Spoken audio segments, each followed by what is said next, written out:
Just try and keep your remarks under 5 minutes. It doesn't have to be a question. That's fine. I am going to try to moderate as well as I can. But yeah, I am joined behind me by Mayor Alex of Albany. Go first. Oh, okay.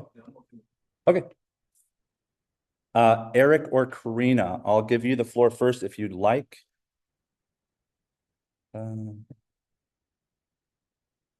Eric, I think you're muted right now.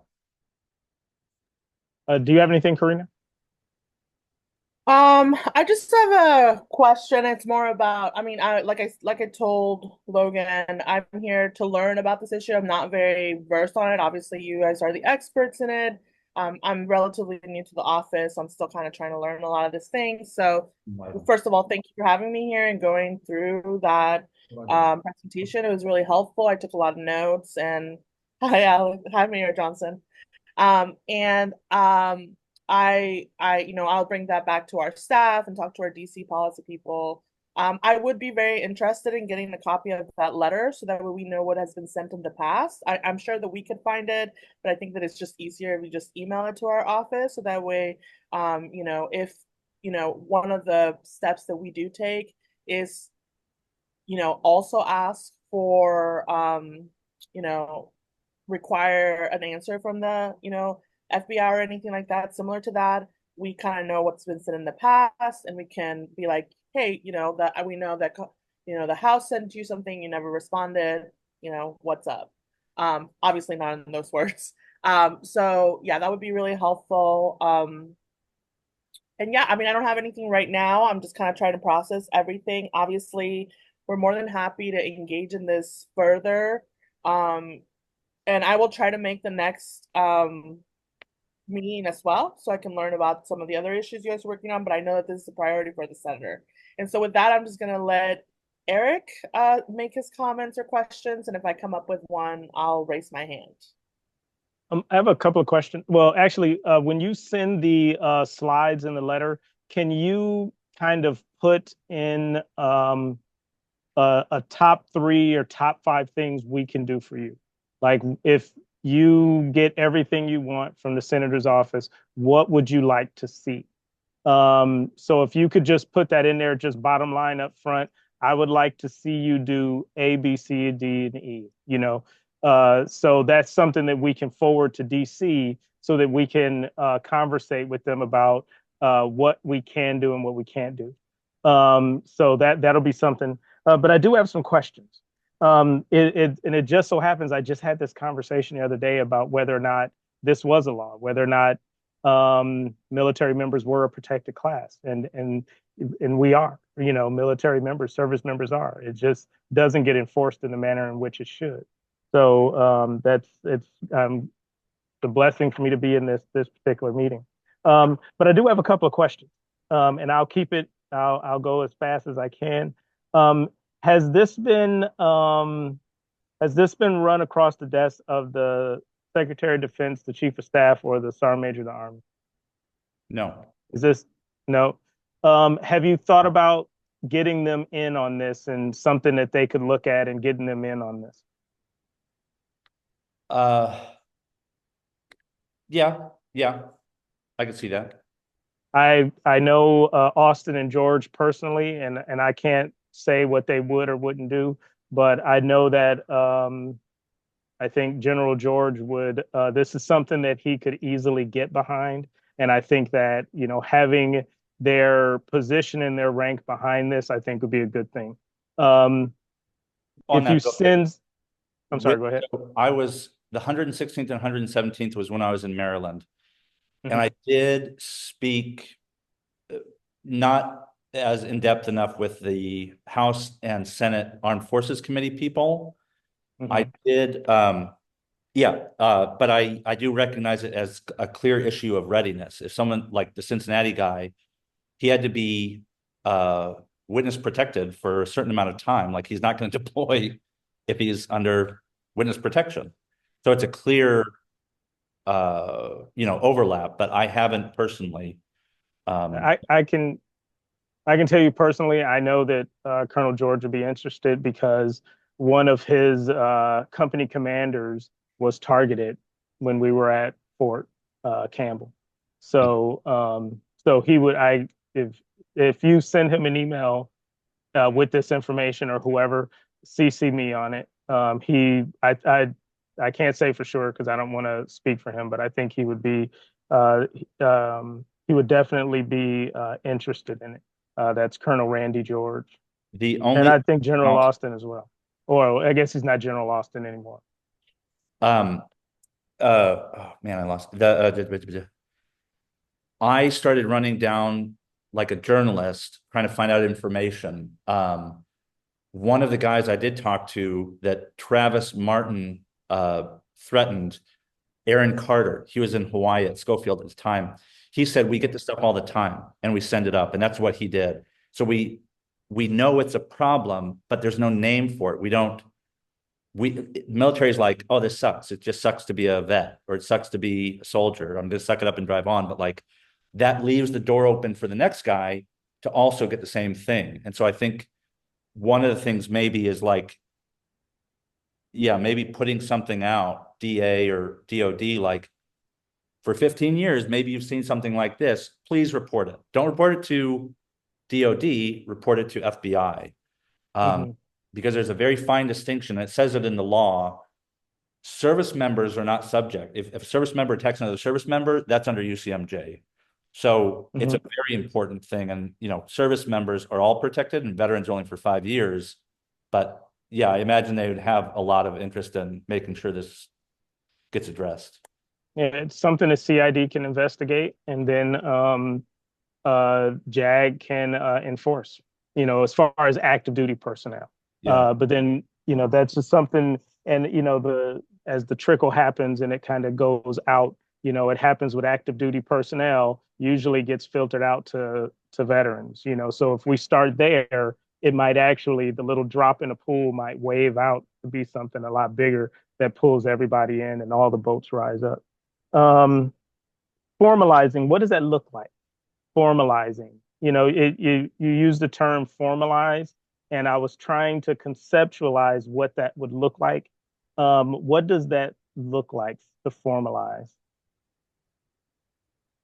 I don't know. And if you don't have that answer, I'm totally fine with that. You can put it in the email when you send me that email. You could put that in there. I know I throw a question at you, and I don't mean to play. I used to hate it when people play stump the chump with me in the military, So if you could just shoot me that in the email, just what does formalizing look like so that we can articulate it better. Has there been any legal precedents that cover enforcement?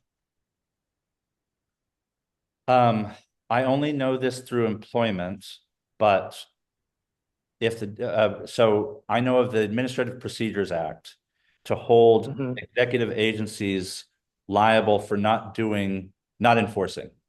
And there's, judicial review of executive action is gray. And the Congressional Research Service has done some homework when I started asking them about employment stuff, but the DOJ, I haven't, not that I know. But it's never been put in front of a judge where a judge had to make a decision on this in particular. So there's no, because if it happens, then a lawyer can go back and say, well, there's a legal precedent for someone doing this. And once there's a legal precedent that has the law behind it, it's easier to enforce.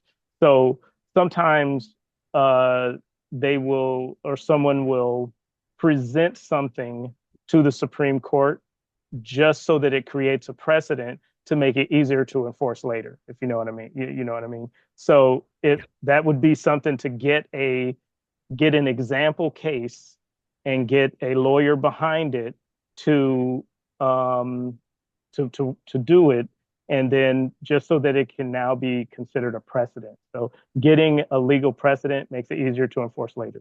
Yeah. I'm right behind you. The problem is that it's niche. If you talk about veterans' rights, it's disability, it's entitlement.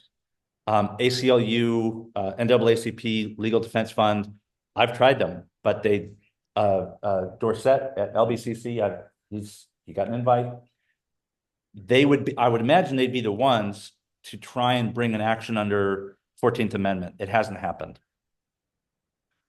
Mhm. Okay. Um, if you can you in the email you send, one last thing, I hate to create work for you, but means of reporting, what would that look like to you as far as like means of reporting for what channels do you think that would need to go through? If you had your way of coming up with an idea to make it happen, how would you do it? What would the means of reporting look like? Um, We have a vice crimes hotline here in Oregon. and I've spoken with them. They've heard the stuff. They have heard it. Just face that's water, which is DOJ. She's a Marine. Yeah. When it comes to service members and veterans, it's like their eyes glaze over because they haven't heard of it. But I spoke to biased people at the Juneteenth celebration and at Albany Pride. Different people each time, and they were fascinated, but they didn't know what to do. last thing I have, and I'm sorry for taking up so much time, but the last thing I have you spoke to Governor Kotek or any of the state level legislators? Yes. Gelster Blauen, here in Albany, and ODVA, I've got an application in to be on the advisory committee. And Keith Kolkow has brought something before the governor just informally, but nothing on paper. And just maybe trying to get this on the floor of the House, of the State House. The September Ledge Days are 23rd through 25th. I'm going to be Okay. committing some time Okay, on awesome. to talk about getting people locally to go to the Ledge Days so that they introduce it in January. Okay, awesome. That's all I have. I'm sorry for making that so long. If you could just, some of the questions I had, if you could put that in the email to me, it'll make Karina and I's, when we reach out to DC, it'll make it a little easier for us to explain and articulate what exactly you're trying to do. So thank you very much. Sure. What's his name? That was Eric Davis. Derek. Eric. I know Davis. I'm normally security. I know if I look familiar, Alex. Okay. Tim, I saw you got your hand up. I just want to clarify real quick. When we're using the term active duty, we also are talking about our National Guard and reservists who are currently, so they would be protected as currently serving, even if they aren't exactly, like it's not their drill weekend or they're not in a deployment status, but they're still covered, and we're still talking, including them in that group. When we use the term active duty just as a generic term for the military. Currently serving right now, whether they're 24/7, 365, or whether they're doing the Guard Reserve thing, correct? I prefer the term total force. However, the way HCPA was written, the Soldiers Amendment was written, I'm not clear if guardsmen and reservists are covered. I'm not clear. But that stems from like the discharge thing. Like this was not a well thought out part of the bill that was added. This was like Sessions wanted to tank HCPA and he tried to make it heavier by adding the Soldiers Amendment. However, it's law, period. And there's a Supreme Court precedent that makes that so. So on the one hand, yes, they absolutely should be receiving protections. On the other hand, I'm not convinced that the way it's written, they are protected. Karina, you had your hand up. Yes. So actually, I'm glad that we're talking about the ambiguity around discharge. Because I did note that when you were talking about it, and if there is like obviously we can't make any promises until we talk to policy people, but I would like to know what the language to clarify that around that usage of wording discharge is what you're looking for specifically. And if you could include that in the email, or if you still want to work through it, we're more than happy to work through that with policy. But I think that like that's a big highlight, because I think that's also a big issue where like who gets protection stems from, right? And so if you could just include, if you have proposed language that we can send to our policy people so that way they can see, like, they'll come back if it works, it doesn't. But I think that'd be a great starting point for us for there. So if you can include that in your email if you have it, that's great. If not, just make a note that, you know, we need to work on this. I'll make a note of it on our end as well. And then Eric was talking about the state level. I know that you talked to Senator Bluen and Keith, who I know Keith has brought it up. But have you ever talked to any of the representatives who are or were active service members? I'm thinking about like Paul Evans. He's a big advocate around veterans' rights. I know it's a passion project, so maybe that would be a really good person for you to talk to. I believe there's a couple other members that I could Yeah, pull up. Manning. Senator Manning. I know he was active duty, and so that's also a very big area that he's very passionate about. Maybe this would be a really good conversation to talk to start that conversation at the state level. I don't And have that's direct contact with Manning, but Gelsler Blauen's office has been pushing stuff to them, but I haven't heard back yet from Manning. Okay, perfect. I mean, I can help you get that information, like the chief of staff's information, then you can just directly email them if that's something that you would like. Okay, yeah, I'll follow up. Any other questions, comments, concerns? We have 8 minutes. Weldon, Jeremy, Nick, Laura, Eric, you're muted, sorry. Yeah, I have to jump off. I hate to do this. This is absolutely good information. I learned something, and I'm going to do everything I can to try to articulate everything that we talked about. Look forward to the email. It was a pleasure meeting everyone, and I will see you again. Thank you. Thanks, Eric. Thank you, Eric and Karina, for being on the meeting.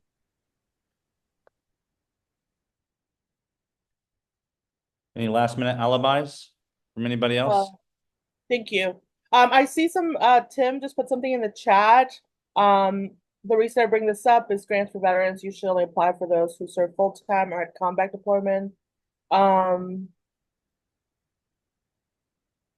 Yeah. So if you could bring up any of the issues of why, like specifically around the clarification of the language discharge, and why like it needs to be changed, I think that would also be helpful. I don't want to monopolize the time, so if anyone has a question, please jump in. But I do want to make this so that way we have the most information, we can get started on this work, right? And so I think that would be helpful of like, at least a whole branch of just people who are not covered. It makes it harder for them to access resources and stuff like that. So that would be really helpful on your end. Yeah, obviously our policy people will have a lot more questions as well. There may be a way to connect it to any incurrence of a military service obligation, because that language is in federal law and it's a little bit more concrete than discharge. Laura, you're unmuted. Were you going to say something? I just had a question of clarification. So it's my understanding that with the hate crimes protection, part of the protection is tracking data. And what you presented today, you're saying that because there's no way for vets to report the crime, there's no way to track the data. Is that right? Yes. Okay. I was just thinking of like building a good case for this, and it sounds like most of these are anecdotal, or the cases that you found are you did your own journalistic research of it. It wasn't like you found these reports under some sort of protection for vets. Right. And it's not clear to me, a lawyer, legislator might know more, but for some reason, 4712 of it is its own thing. But it's then followed by the tracking requirements, and it's preceded, like, I don't know how or why it gets isolated. It is. It appears as though that's not in the law, but for whatever reason, it may also be the case that the tracking requirements in section 4713 should also apply to 4712, in which case you might have like a backdated complaint or an ACLU case saying, look, 15 years of data is lost because you've taken this out. So right. I don't know the answer to that question, but it's the same question I have. Right. Well, and it kind of makes the whole thing a catch-22 if you don't have data to back it up. Yeah. I would suggest that we have a second meeting so that you're not drafting this to Karina and Eric on your own, Logan, that we're for folks who have the time and capacity to contribute to what they are asking, like the wants of the group, especially from vets or folks who have experienced this. I think it would be helpful to collaborate on that email that you send. Yeah, I think that's a good idea. Anybody else? Mayor Johnson? I just made a list of people I could talk to about this, and well, I could text and set up a meeting with them. So if we want to do something local, we could probably set that up. Okay. That's great. Thank you. Well, I'm happy to release early, as they say. Nothing like a formation before COB. I see your comment, Weldon. Thank you so much. All right, no alibis. I really appreciate everybody being on, especially Karina and everybody else. Mayor Johnson, thanks for coming. I'll catch you on the flip side. I can stay on, but feel free to hang up and I will follow up with the local folks shortly. Yeah. Thank you for doing this. Yeah, I Appreciate it. Let's get together next week for coffee. Okay.